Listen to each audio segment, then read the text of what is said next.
చాలా బాధాకరం. నిన్న జరిగిన విషయం అందరికి తెలిసే ఉంటుంది.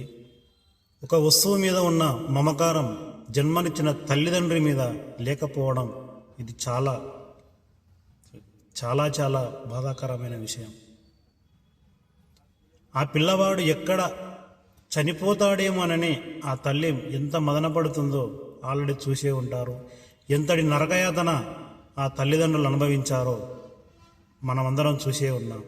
9 నెలలు మోసి పురిటి నొప్పుల బాధ భరించి జన్మనిచ్చినప్పుడైనా కష్టంగా అనిపించినా సంతోషపడ్డది.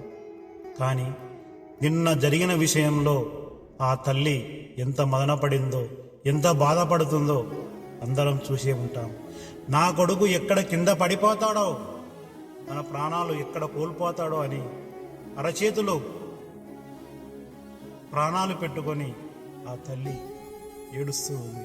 చేతికొచ్చిన కొడుకు ఈరోజు నా కళ్ళ ముందే నేను చనిపోతానని నన్ను బెదిరిస్తే ఆ తండ్రి ఎవరికి చెప్పుకోవాలి? ఏ దేవుడిని కోరుకోవాలి? ఆలోచించండి పిల్లలారా. తల్లిదండ్రుల కంటే జీవితంలో ఏది గొప్పది కాదు. అది కోల్పోతే మాత్రమే తెలుస్తుంది.